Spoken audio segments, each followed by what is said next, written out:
नमस्कार। आज मैं आप सबके सामने एक और नई कहानी लेकर के आई हूँ कि झूठ के बल पर रिश्ता नहीं टिकता। तो एक पेरेंट्स होते हैं, उनकी एक बिटिया होती है, बहुत पढ़ी लिखी होती है, काफ़ी इंटेलिजेंट होती है वो बिटिया।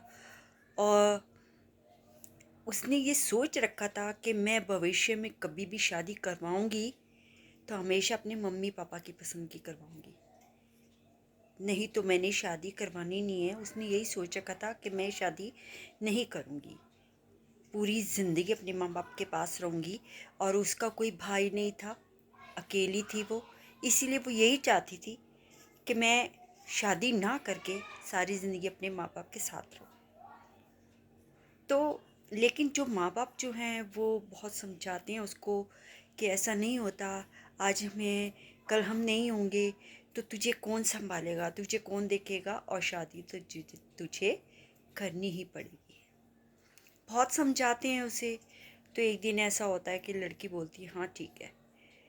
तो लड़की की माँ बोल देती है सबको कि मुझे बेटी की शादी करनी है, और कोई लड़का अच्छी नज़र में हो तो बताना। अपनी सारी फ्रेंड सर्कल में बोल देती है और सारे अपने रिलेटेड को बोल देती है। तो उसके रिलेटेड में से एक रिश्ता आता है। तो वो बोलती है कि मेरा बेटा बहुत अच्छा है, सरकारी जॉब है उसकी, अपना घर है हमारा, अच्छा खासा कमा लेता है, तो हमें आपकी बिटिया का हाथ चाहिए। तो जो लड़की के माँ बाप है वो राज़ी हो जाते हैं, वो कहते हैं ठीक है। लड़की से बात करते हैं, लड़की कहती है ठीक है।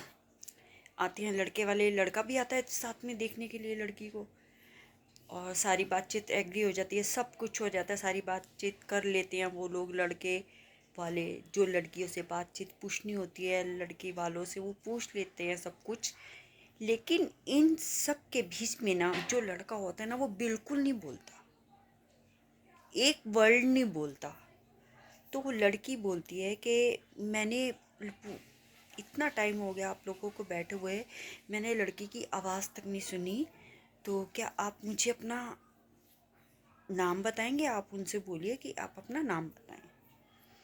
तो मैं उनकी आवाज़ सुनना चाहती हूँ कि आप मुझसे तो सब कुछ पूछ रहे हो, मैं तो सिर्फ उनसे उनका नाम पूछ रही हूँ, वो भी उनके मुंह से। अब लड़का जैसे ही लड़के ने सुना कि मेरे को बोलने के लिए बोल रहे हैं, तो वो लड़का अपने कभी माँ की तरफ देखे, कभी बाप की तरफ, कभी जो साथ में आए थे रिलेटेड उनकी तरफ देखे।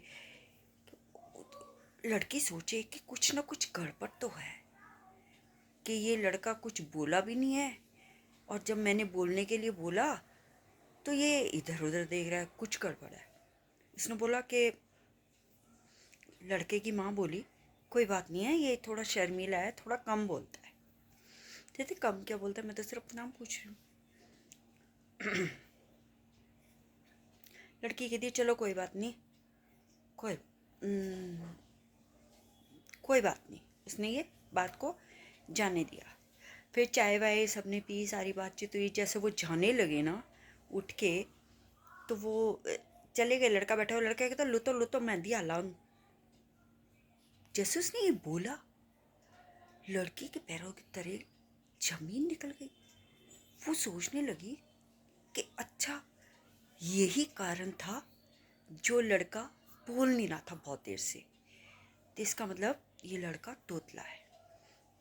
तो उसने उसने कहा बैठो, रुको एक मिनट। लड़की ने कहा लड़के वालों से रुको एक मिनट, बैठो। बैठे सारे। कह रहे आपका लड़का तो ढंग से बोल नहीं पाता, तो आपने हमें क्यों नहीं बताया पहले? वो बोलते, लड़के वाले बोलते हैं कि हमने तुम्हारी माँ को और तुम्हारे बाप को पूरी बात क्लियर कर दी थी कि ऐसे ऐसे हमारा लड़का जो है ढंग से नहीं बोल पाता, मतलब कुछ टाइम लगेगा उसे सही होने में, लेकिन वो सही हो जाएगा। अब भी वो ऐसे ही बोलता है। लड़की को बहुत बुरा लगा। लड़की को बोलती है मैं शादी नहीं कर सकती, मैं ऐसे बंदे से शादी नहीं कर सकती। तो लड़के वाले बोलते हैं कि तुम सिर्फ इसी कारण से मना कर रही हो कि हमारा लड़का ढंग से नहीं बोलता? लड़की बोलती है नहीं, सिर्फ इसी कारण से मैं शादी नहीं करना चाहती कि तुम लोगों ने झूठ बोला। कि लड़का हमारा शर्मीला है, थोड़ा कम बोलता है। और ये बात हम सब से कही, लेकिन मुझसे नहीं कही, मुझको नहीं बताया, जबकि सारी ज़िंदगी तो मेरे साथ जुड़नी है। मुझे क्यों नहीं सच बताया? इसीलिए मैं ये शादी नहीं कर सकती। हाँ, मैं कर लेती शादी, अगर तुम सच बोलते तो मैं शादी कर लेती। तो लड़के वाले रोने लगते हैं, कहते हैं, मायूस से हो जाते हैं, सैड हो जाते हैं, कहते हैं नहीं नहीं देखो बेटी, ऐसे मत करो, इसी वजह से ना इसके कई रिश्ते टूट चुके हैं। तो लड़की बोलती है हाँ, तो आपने उन लोगों से भी ऐसे ही झूठ बोला होगा जैसे मुझसे बोला, लेकिन अगर मुझसे सच बोलते तो मैं ज़रूर शादी करती। तो बहुत मना किया, मुझे नहीं करनी शादी, ये है वो है, बहुत दोनों पार्टियों में, लड़का लड़की में और दोनों पार्टियों में बहुत सी बहस हुई कि हम ये रिश्ता नहीं कर सकते, लड़की वाले बोले। अंत में क्या हुआ कि लड़के वाले उठे और उठ कर चले गए, और बाहर जाके खूब मतलब आपस में बातचीत करने लगे कि ये हमने ऐसा क्यों किया, हमने ऐसा क्यों। तो लड़की की माँ बोलती है कि देख, तूने उसको मना कर दिया तो क्या हो गया, अगर वो ऐसे बोलता था, उसकी अपनी सरकारी जॉब तो थी, सारी ज़िंदगी तो ऐश करती राज करती वो। इतने में लड़की को बहुत गुस्सा, लड़की कहती कि जीने के लिए सब कुछ सरकारी जॉब या पैसा नहीं होता, कम से कम सच तो बोलते मेरे से, मैं कर लेती शादी, कोई बात नहीं। अगर ये हादसा शादी के बाद होता तो भी मैं निभाती ना, लेकिन इन्होंने झूठ बोला, तो इसीलिए मैं ये शादी नहीं करूँगी। तो मेरा कहने का मतलब यही है कि लड़के की या लड़की की जब भी शादी करो, हमेशा हमेशा ही सच की बुनियाद पे करो, झूठ मत बोलो, कोई बात छुपाओ नहीं। तो आज की स्टोरी यहीं तक। तो मैं मिलूँगी एक और स्टोरी के साथ, तब तक के लिए बाय बाय।